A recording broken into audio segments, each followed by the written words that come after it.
Should do an intro, huh? Hello again. Thanks for watching.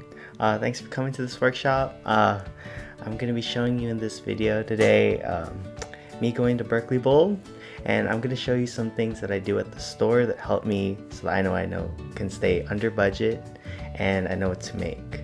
And these are just things that I do, so feel free to not do them or to do more things or other things, because at the end of the day it's really up to you what you want to do.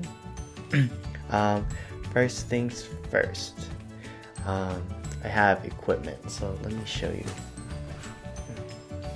you. So I have a bag and I have a notebook. For me, the notebook is really helpful because then I can limit how much time I'm outside, so I'm not just lurking around the store like wondering like, oh, did I forget? What is in the fridge? I don't remember. It's actually in my notebook. So one other thing that writing down can help with is that I know exactly what I want to make, so I can like think about what I'm gonna do for that week, and because I wrote it down, I can be sure to like have it in my mind. So let's say one day I got onion, garlic, chili oil, chicken thighs, breadcrumbs, leafy veggies, sweet potato, sayote, banana heart, mushroom, mungo, ground pork, chocolate oat milk, sticky rice, tofu, some chilies, and cauliflower. Now obviously I didn't get all those because I was just kind of writing down, seeing what happened. Having a notebook just gives me a lot of flexibility, and I can see how much space I need in the fridge. It's all a portion for me, so I just make sure I know I'm gonna make like 1 or 2 or 3 meals that week, and I'm just gonna be eating at that. I rarely get meats, but I'll talk about that later. I also have a red cart that I'm gonna show y'all. Oh, red cart. Like grandma, so I can put like stuff in here. I don't have to go use the grocery cart. I can just use this one that I already have. It's also like portion size, because I noticed that when I use the big grocery cart, I don't account for me having to walk home, how much space is actually in the fridge, what I do need, because it's so spacious. It's like I see it filling up that space and it doesn't look as big, but when I bring it home and I put it in the fridge and I start like shuffling everything, and I find hidden stuff from like 2 weeks ago that I didn't touch. That's like money spent. It's time walking around the store, but it's also space-wise not very efficient. So I use that as my my limit for how much I can get, and it's also kind of cute. Budget, when I think about how much I'm going to be spending, I've looked at my receipts because I don't really want to think about how much I spend. But the pattern I see is I spend around 50 to 60 bucks, and that's whenever I go to the grocery store. And if I have to buy extra things, I can go as high as 80, but that's because that's for me and I'm only really eating for one person. I'm only getting stuff for me, and plus like whatever extra stuff is in the house. So because I can get by on 50 bucks, that means that I make certain diet choices, such as I don't really buy a lot of meat. For me, I can't get a lot of meat also because the freezer is kind of full, like with other things like ice cream, veggies, like frozen vegetables, ready-made meals that my roommates have. So in order to be conscious of how much space it is, I get kind of meats that will either last long in the freezer, such as like cured sausage or something in a casing, or I could just pop it in the freezer and it makes like minimal space. With that, we can go on to the store, and I go to Berkeley Bowl, and so that one is close to me because I'm in Berkeley. But if you're in other places in California, your closest bet could be like a 99 Ranch or a Seafood City, or there's like another one I'm forgetting. I'm just saying that the selection of Asian veggies is unparalleled when it comes to Asian grocery stores. First place that I go to once I get inside is the bulk section, and I go there because I want to first I don't want to double back on my grocery trip. I like to have certain sections that I go to, and then I go down certain aisles that I want, so it's all one path. The reason is I do that is because it helps me do a routine. Like, I know what I'm getting, where I'm spending the most time at, and this is something I read that when you're grocery shopping for anything and you want to add more vegetables or fruits in your diet, is actually go to that section first and compile your things, or get all your things like your other veggies from there first. So you spend more time in there. I don't remember where I heard this, but I remember doing it and it's worked for me. So at the bulk section, you can find these fresh made noodles and wonton wrappers. I like to look at these, but only if I'm going to make them the same day, because the rice noodles won't last a day in your fridge. It's best to use them that day, because after the 8 hours that you slept and then you check it, or maybe even 16 because maybe you go in the afternoon, when you go check it, it'll already maybe like grow spots because it's wet. Same thing with wonton wrappers if you don't want to make them, because it's kind of a hassle to make too. You can get those, and you get a good amount compared to the one in the Asian section, which is a little smaller. So that would be like if you're cooking a whole lot of dumpling wrappers or whatever. If you don't use it in the same day, you can just get like a dry one. There's really no shame in like fresh versus dry. It's all noodles, and when you're on a budget and you're a college student, you maybe don't even have a boiling pot. It's fine. So the bulk section, I used to not really want to look at, but I think it's good now because they pre-package things in these easy to grab bags. I'll show you. So when I say pre-packaged bags, I mean these, and like this one, because they put so little in it, they put 94 cents. 94 cents. And then another bag that's like not even that full, 62 cents. So if you do the math, I spent like $1.50. There are even some ones that look cool, but unless I'm trying to show off, I really will just get the cheapest ones. You can also get mung beans here for your munggo. You just gotta weigh it and make sure you get enough for yourself, because that one isn't prepackaged yet. For me, I would get like half a pound of beans. Maybe that's equal to maybe like a cup or 2 cups, I don't really know, of beans, and I use it to make munggo. I like mine very beany. Some people make it differently. They make it more soupy or more like stew-like. It all depends on like how you cook. So like I said earlier, the fruits and veggies section is where I spend most of my time, and having the list is very handy because then I just cross things off, and if I have a sudden idea for what I want to do, I just write it down.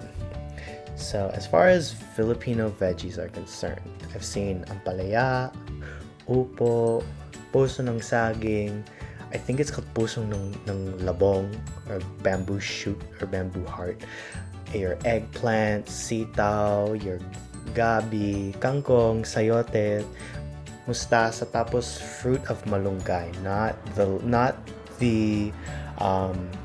the leaves, because that's an Asian grocery specialty.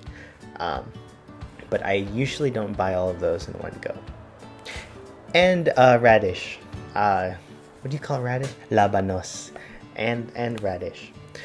Part of when I'm like thinking about what I want to do, because I'm at home and I'm writing down what I want to write, what I want to cook for that day. I'll buy, let's say I want to make a basic pinakbet. I'll just get ampalaya and eggplant. Um, and then I'll get maybe another random veggie like Brussels sprouts or green beans. Because those are the ones that I go to because I like them and I can cook them. Like I can just put them in some oil, put them on the put them on the pan, just let it cook. Put some sauce, maybe some chili oil, some like I don't know, or just like eat it like that with some salt, and I'll be fine. If you don't like that, that's fine. I keep in mind the amount of what I want to get. I don't want to have to go back to the store until I finished all my vegetables, and I want to have eaten them, not thrown them away because they went bad. So, for the quality, I like the ampalaya at Berkeley Bowl, but not the upo. With the upo, it's kind of a hit or miss because in the Philippines, we want upo that doesn't have seeds yet. At other Asian grocery stores, because they're more used to that, they pick them when they can have seeds too. And that all that means is that it was more mature when they picked it, and it's still fine to make food out, but you'd have to scrape out the seeds, which for me is kind of like, that's already like 50% of what the small young ones already have. So I'm like taking a whole bunch out. And even when you scoop them out, I have to make a mess, and the texture is kind of thicker and tougher to chew, but I also I don't cook it as long to make it like super soft. I still like cook it with a little bit of bite, so in comparison to like the Filipino one, because it's younger, it cooks a little faster, whereas the older one has to be cooked down a little bit longer. There's also malunggay fruit here. It's called drumstick, and I don't get it because it looks so expensive and I don't know how to cook it, but I know that you eat it by pinching your teeth together and you suck out the flesh because the outside is hard, and just toss the outside out. You only want to eat the seeds. I don't really make anything with it, but I have seen my elders do it, and then they taught me how to do that. So in other places I've seen, like in Thailand, they do different things to it. It's a veggie that takes a bit of prep time because you cut it and the inside smells kind of like, it's gonna be kind of gross. I don't want to say, in my opinion, when you cut it, it's kind of sticky.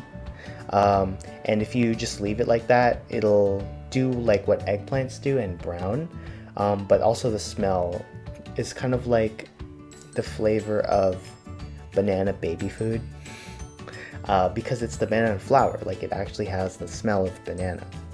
So what you gotta do is you put some salt after you cut it up. Actually, before you even put the salt, you have to take out the little flower buds after every leaf, and then there's like a little stamen that they describe as plasticky, and you gotta pull that thing out, and then you can cut the flower itself. The harder outer leaves that are red are not really that edible, but once you get down, you can cut it.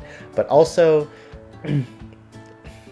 that's just like how people do it. Like the conventional wisdom is that you keep peeling until you see the white, but then if you keep doing that, you might see it might be smaller than what you're left with.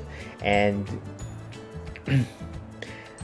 I've honestly seen videos where they actually eat the whole thing, like even with the outer skin, but the topmost like 3 leaves are still peeled off, stuff like that.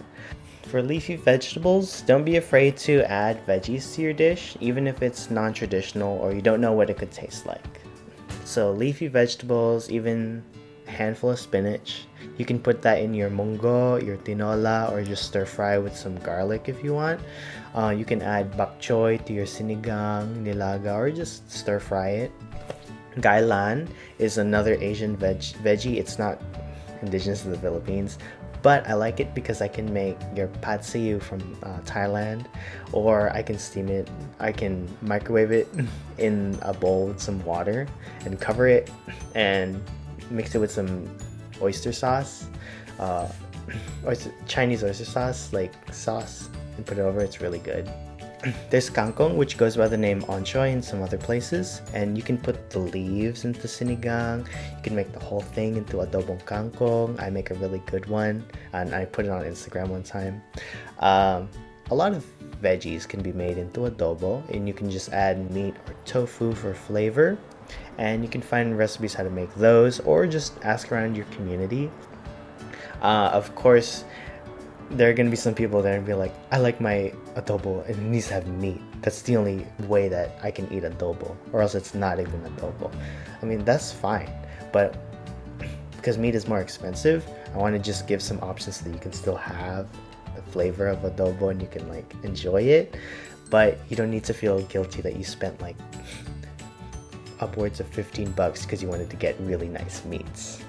One time I added mustasa and ampalaya in mungo.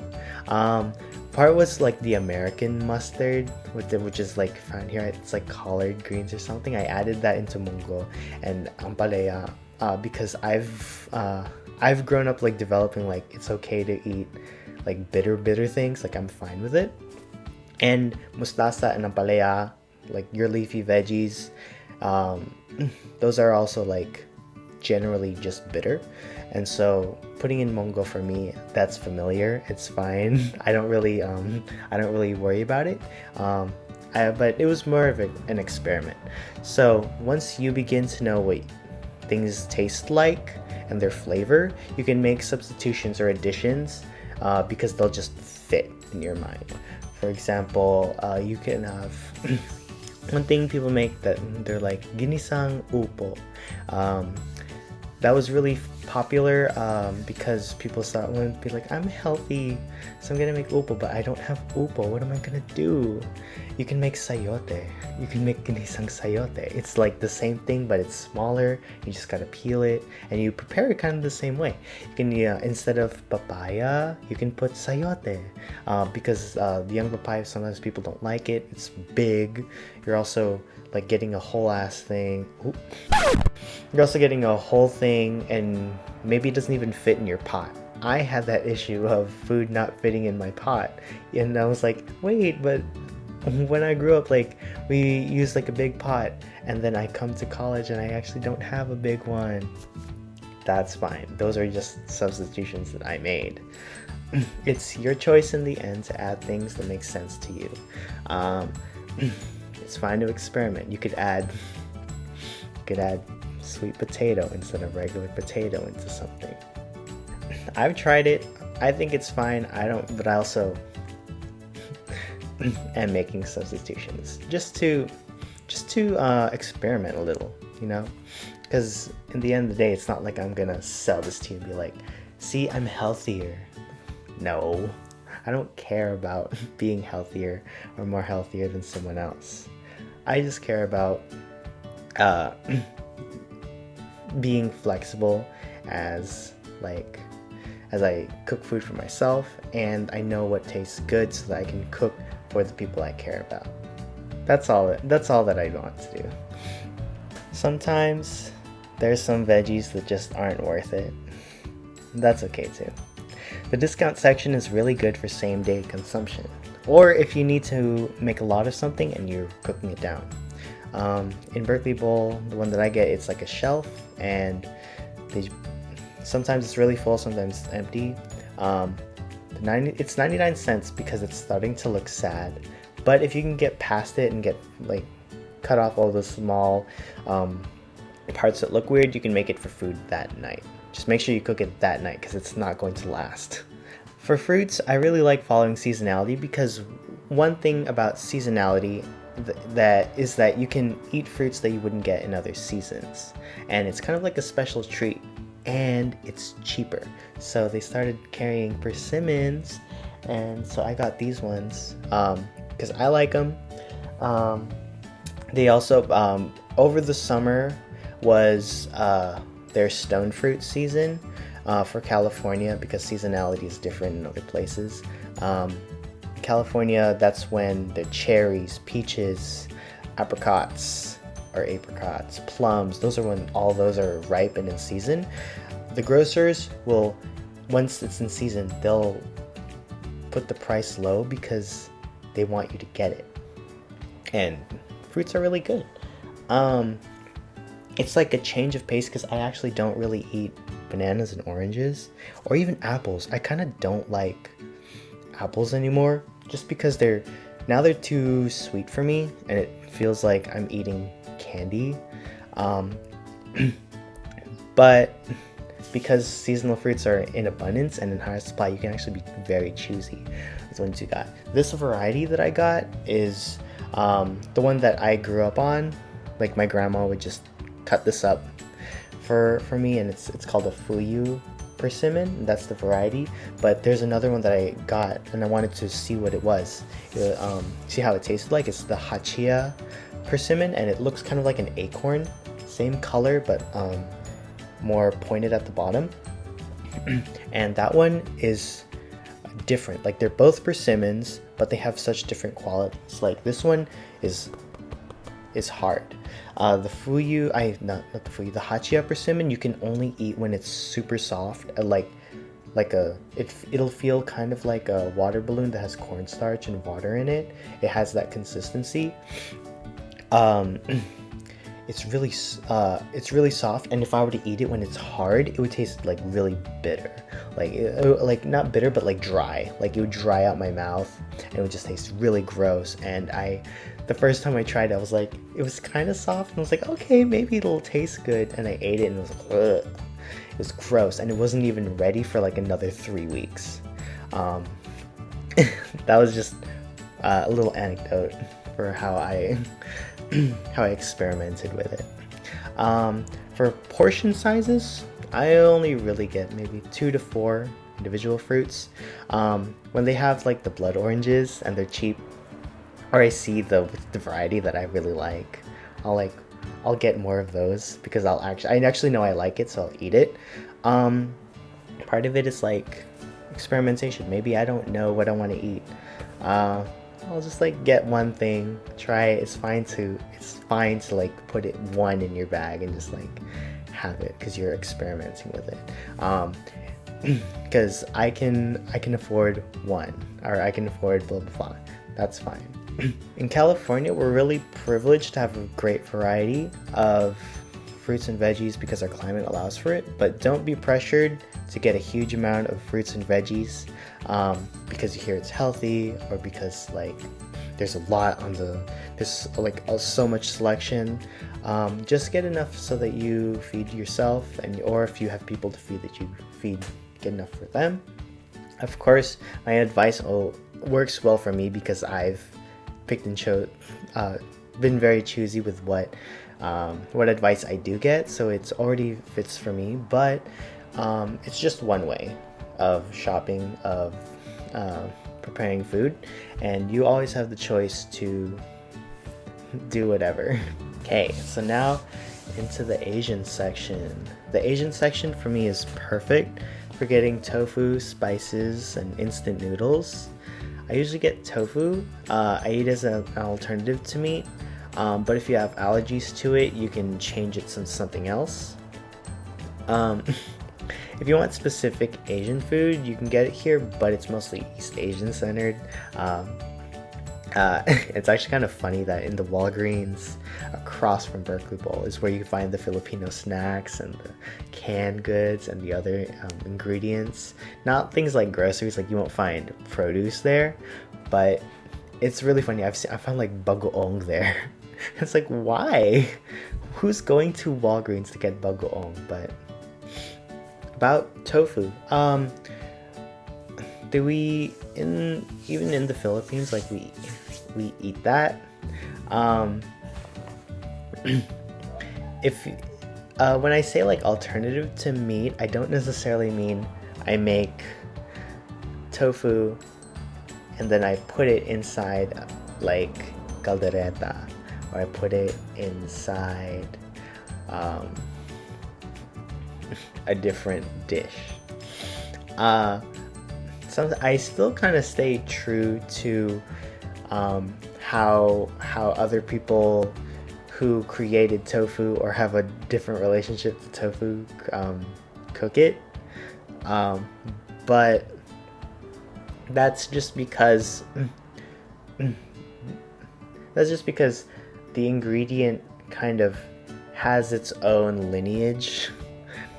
The way I'm trying to get to this is maybe I'll talk about okay, I have to talk about jackfruit.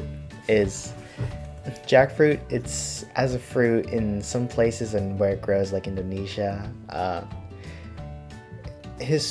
in the indigenous cultures, jackfruit is kind of like a livestock fruit. Sometimes you eat it, but it's also associated with the poor. And when the boom of jackfruit came up in the Western countries, I was very keen on how Westerners viewed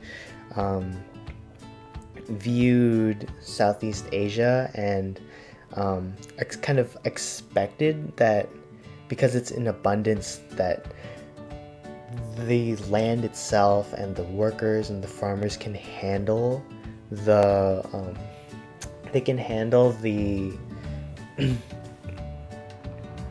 increased demand, but looking at it from like a worker's perspective, because it's not really like a fruit or vegetable that people want to necessarily export out, it creates a lot more corporative environment, or it makes it more possible for workers' rights violations to occur.